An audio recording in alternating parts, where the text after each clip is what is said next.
तो कैसे हो आप लोग दोस्तों। आज हम देख रहे हैं एक रोमांटिक मूवी। स्टार्ट करते हैं। तो ये कहानी एक ऐसी लड़की की है जिसका बैकग्राउंड पूरा प्रीस्ट के खानदान से होता है और ना चाहकर उसे कहीं कामों में रोक टोक भी रहती है, जिसके कारण वो अपनी जिंदगी खुल के नहीं जी पाती। मगर उसी दौरान स्कूल में एक नए स्टूडेंट की एंट्री हुई जो उस लड़की को अपने प्यार में फंसाकर उसके साथ हर दिन पकड़म पकड़ाई खेलने लगा। यहाँ तक कि उनका प्रोग्राम यहाँ पे भी नहीं रुका, वो दोनों पहाड़ी की चोटी पे जाकर खूब मजे करते हैं। तो कहानी की शुरुआत में हम वेडी नाम की एक औरत को देखते हैं जो जॉगिंग करते हुए एक पहाड़ी पे आ जाती है, जिसके बाद वो रिलैक्स होकर एक पत्थर को उठाती है और उसके नीचे से एक सिगरेट और लाइटर निकालते हुए स्मोक करने लगी। दरअसल वो एक प्रीस्ट फैमिली से बिलोंग करती है जहाँ उसके पति का नाम जैकल था और वो एक चर्च का पादरी होता है। और इसी चीज की वजह से वेडी अपनी जिंदगी से तंग आ चुकी थी, क्योंकि उनकी फैमिली बहुत सारे कामों को बस अवॉइड ही करते रहते थे, जिसके चलते आज तक वेडी अपने पति के साथ अच्छे से पकड़म पकड़ाई भी नहीं खेल पाई थी। उसका टॉम नाम का एक बेटा भी है, मगर वो भी अपने फादर की तरह चर्च के कामों में उनका हाथ बढ़ाते रहता था और यही चीज वैडी को पसंद नहीं थी। वो चाहती थी कि टॉम पढ़ लिख कर एक अच्छी जॉब करे, ना कि वो अपने फादर के साथ रहकर चर्च का एक पादरी बने। फिर जब वैडी अपने स्कूल आई तो उसे पता चलता है कि आज मेरी क्लास में हैवल्स नाम का नए स्टूडेंट का एडमिशन हुआ है और वो पढ़ने में बहुत तेज है। वैडी भी उसको सारे बच्चों जैसा ट्रीट करने लगी, जहाँ हैवल्स के साथ उसकी पहली क्लास बहुत अच्छी होती है क्योंकि वो अच्छे से सारे सवालों का जवाब दे रहा था। लेकिन जब रात के समय वीडी अपने घर की ओर जा रही थी तो वो देखती है कि रास्ते के किनारे हैवल्स स्मोक कर रहा है। वेडी को लगता है कि वो उसको अपने साथ कंपनी दे सकती है ताकि दोनों खुद को रिलैक्स कर सकें, इसलिए वो हैवल्स को गाड़ी में बैठाकर पहाड़ की चोटी पे ले गई, जहाँ वो दोनों साथ में मिलकर सिगरेट पीते हैं और अपनी अपनी दुख भरी बातें एक दूसरे को बताने लगे। लेकिन अचानक से हैवल्स उसे किस करता है, जिससे वीडी पूरी शॉक हो गई। वो बस उसको ही देखती रहती है। जिसके बाद जब वो वापस अपने घर आई तो उसका पूरा मन बस हैवल्स की हरकत पे था। उसे समझ नहीं आया कि अब वो उसके सामने कैसा रिएक्ट करेगी।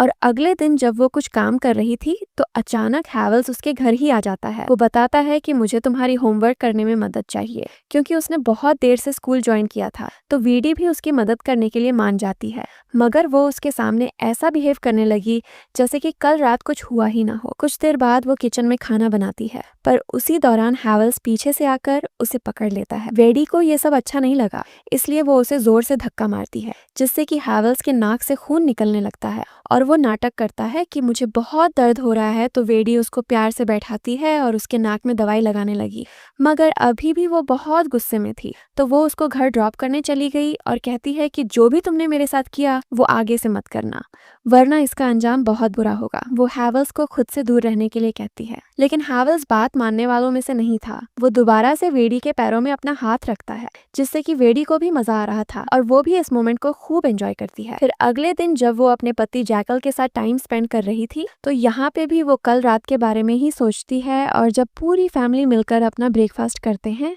तो वो बस चर्च और प्रेयर से रिलेटेड बातें करने लगे और यही चीज वेडी को पसंद नहीं थी। वो हर रोज ये सारी बातें सुन सुनकर एकदम बोर हो चुकी थी और वो नहीं चाहती थी कि इस समय भी सारे लोग ऐसी बातें करें।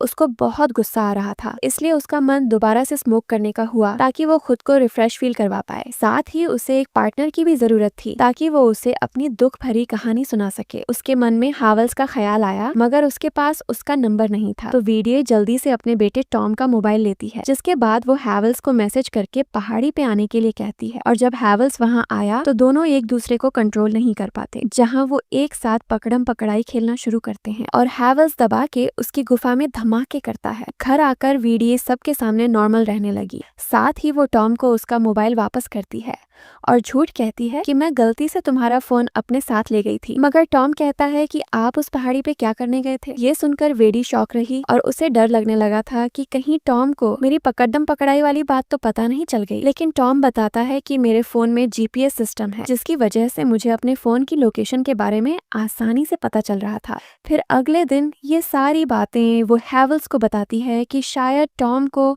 हमारे कबड्डी वाले कारनामे के बारे में पता चल गया है और अगर उसने जैकल को इस बारे में बता दिया तो गड़बड़ हो सकती है। फिर छुट्टी के दौरान हम देखते हैं कि हैवेल्स टॉम को अपने साथ ले जाता है, जिसके बाद रात के समय टॉम पूरे नशे की हालत में होता है। वेडी बहुत गुस्से में आ चुकी थी और वो हैवेल्स से कहती है कि तुमने इसे ड्रिंक करने क्यों दी, लेकिन हैवेल्स समझाता है कि ये सब हम दोनों की भलाई के लिए था, पर वेडी उसकी एक भी बात नहीं सुनती और वहां से चली जाती है। हैवेल्स को बहुत गुस्सा आ रहा था और अगले दिन वो स्कूल में वेडी को एक फोटो भेजता है जिसमें कि वो वेडी के कपड़ों को अपने मुंह में लिया हुआ था, जिसे देखकर वेडी जरा भी रिएक्ट नहीं करती। तो हैवेल्स उस फोटो को सारे बच्चों को दिखाने लगा, जिससे कि गुस्से में वेडी उसका फोन तोड़ देती है। अब इस चीज से वो बहुत डर चुकी थी क्योंकि उसको पता था कि हैवेल्स आगे भी ऐसी हरकतें करेगा और ऐसा ही होता है। शाम के समय वो उसे अपने घर बुलाता है, हुए धमकी देता है कि अगर वो नहीं आई तो उस फोटो के बारे में उसके हस्बैंड जैकल और टॉम को बता देगा। ये सुनकर वेडी के पास कोई ऑप्शन नहीं बचता, तो वो घर में झूठ कहती है कि मेरी एक फ्रेंड को कुछ काम में मेरी जरूरत है, तो मुझे इसी समय उसके घर जाना होगा। जैकल और टॉम भी आसानी से उसकी बातों में आ गए क्योंकि उन्हें विश्वास था कि वेडी कुछ भी गलत हरकत नहीं करेगी। फिर वो सीधा हैवेल्स से मिलने चली जाती है, जहाँ पहुंचकर वो कहती है कि तुम मुझे ब्लैकमेल करना बंद करो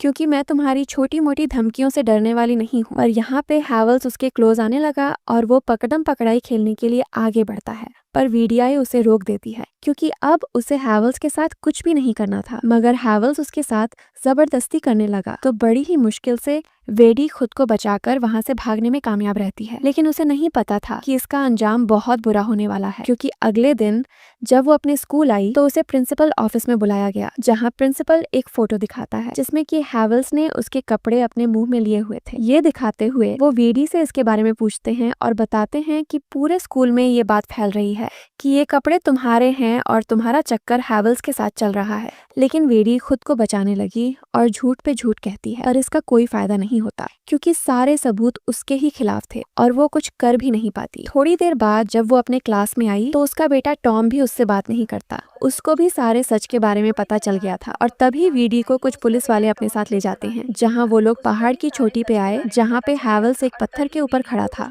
और वो पहाड़ी से नीचे छलांग लगाने वाला होता है। वो वेडी को धमकी देता है कि अगर उसने सारा सच नहीं बताया तो वो इसी समय छलांग लगा देगा। तो मजबूरी में वेडी भी अपने पति जैकल के सामने सारा सीक्रेट रिवील करती है कि मैंने हैवेल्स के साथ पकड़म पकड़ाई खेली है, जिसे सुनकर जैकल शॉक रहता है और तभी अचानक से हैवेल्स भी पहाड़ी से छलांग लगा देता है, जिससे कि उसकी वहीं पे मौत हो गई। और यहाँ पे हमें एक चीज समझ आती है कि हैवेल्स एक साइको लड़का था जिसने वेडी की जिंदगी बर्बाद कर दी थी। फिर हम कई महीनों बाद का सीन देखते हैं जहाँ वेडी को कमरे में बंद करके रखा था और वो जैसे ही अपने बेटे टॉम को वीडियो कॉल करती है तो टॉम उससे अच्छे से बात नहीं करता क्योंकि सच्चाई जानने के बाद वो अपनी मॉम से नफरत करने लगा था। और यहाँ पे वेडी भी बहुत परेशान रहती है, उसे भी बहुत दुख होता है कि उसने हैवेल्स के साथ अपना रिश्ता क्यों बनाया था। तभी जैकल उस रूम के दरवाजे को बंद कर देता है और इसी के साथ हमारी ये मूवी एंड होती है। अगर आपको मूवी पसंद आई हो तो वीडियो को लाइक करना ना भूलें और चैनल को सब्सक्राइब करके हमें सपोर्ट करें।